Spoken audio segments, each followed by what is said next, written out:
Robert De Niro, the uncompromising master of transformation.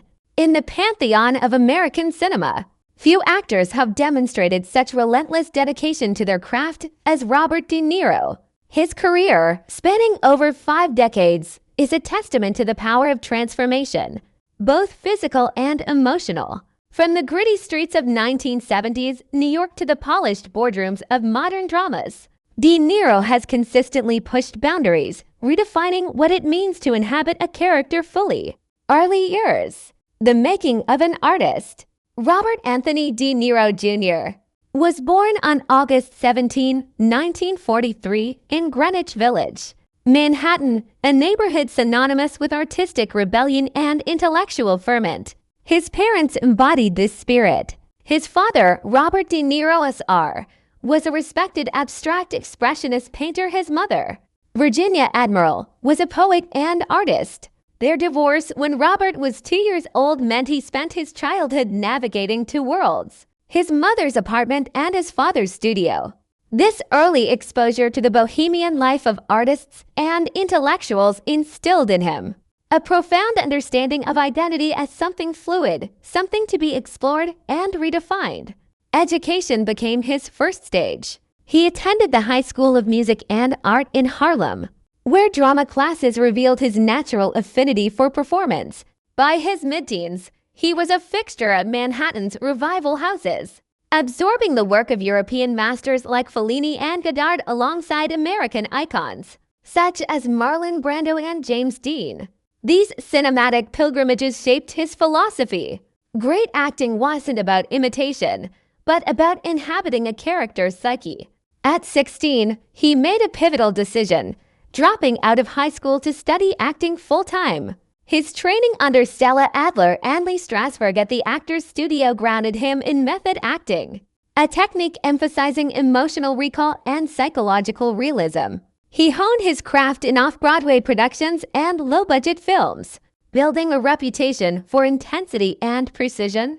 Early roles like the troubled youth in Greetings 1968 and the silent gangster in Mean Streets 1973 showcased his ability to convey complex emotions with minimal dialogue, a skill that would become his signature. The 1970s. Forging a legend. The 1970s marked De Niro's ascension, largely through his transformative partnership with director Martin Scorsese. Their first collaboration, Mean Streets 1973, introduced De Niro as Johnny Boy, a charismatic but self-destructive hoodlum. The role demanded physical and emotional daring, from brawling in bar fights to channeling a man teetering on the edge of chaos.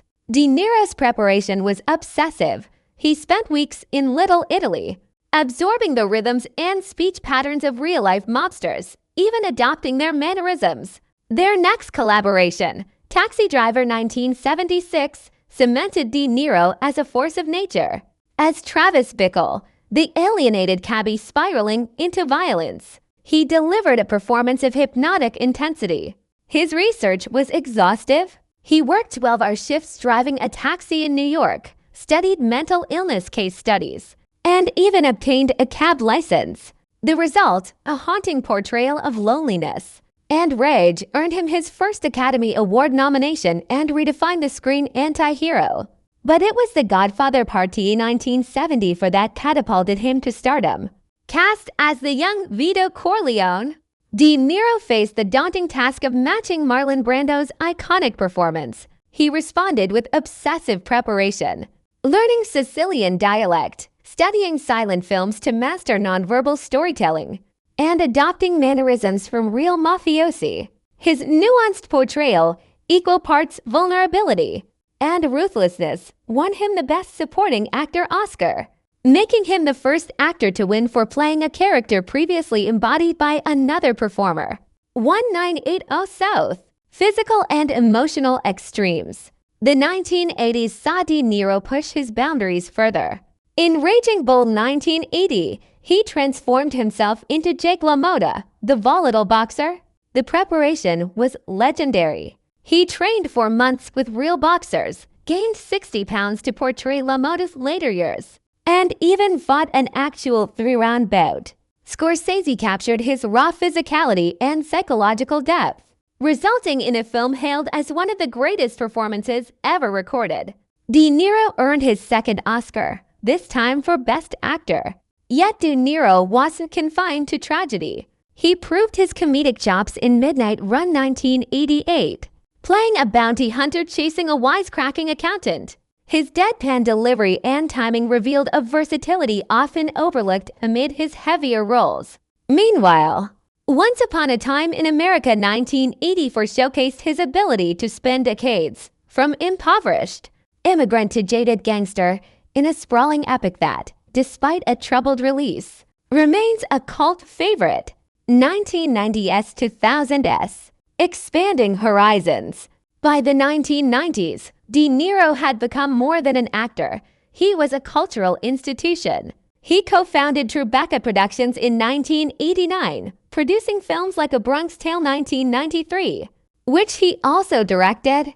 This venture reflected his commitment to telling New York stories and nurturing new talent. He also opened Tribeca Grill in 1990, launching a hospitality empire that included hotels and restaurants, proving his business acumen mirrored his artistic vision. On screen, he oscillated between intensity and charm.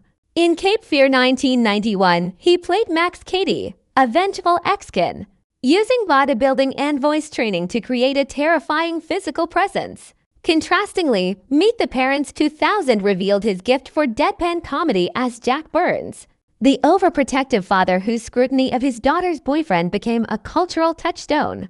The film's success spawned two sequels, demonstrating De Niro's rare ability to thrive in blockbusters without sacrificing credibility.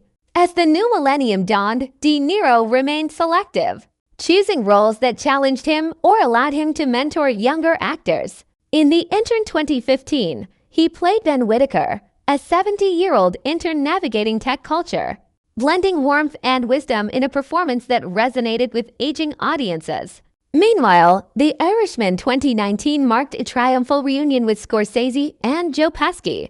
Using groundbreaking DJing technology, De Niro portrayed Frank Sheeran, a hitman reflecting on a life of violence. The film, nominated for 10 Oscars, was seen as a capstone to his career, a meditation on mortality and regret delivered with the same ferocity he showed in his youth. Personal life and legacy. De Niro's personal life has been as dynamic as his on-screen roles. He married actress Diane Abbott in 1976. They had a daughter, Drana, and adopted a son, Raphael. The marriage ended in 1988, but De Niro maintained close ties with his children.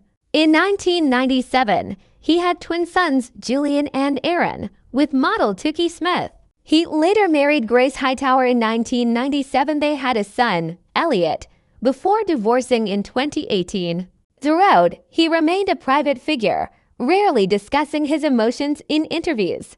This reticence fueled speculation, but friends described him as deeply loyal and generous. His love for New York, particularly Little Italy and Tribeca, remained constant, and he often returned to the city's diners and jazz clubs for solitude.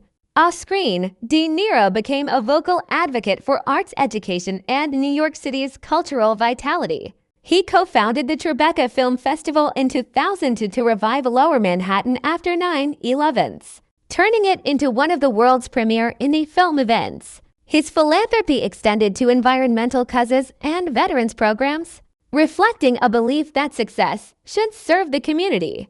Why De Niro matters. Robert De Niro's enduring influence lies in his uncompromising approach to acting. He doesn't just play roles, he lives them.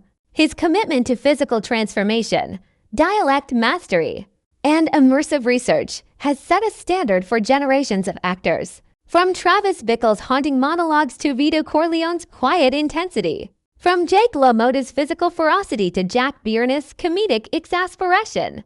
De Niro has proven that great acting requires not just talent, but relentless dedication and a willingness to disappear into the character. His legacy extends beyond the screen. Through Tribeca Productions and the Tribeca Film Festival, has nurtured new voices in cinema.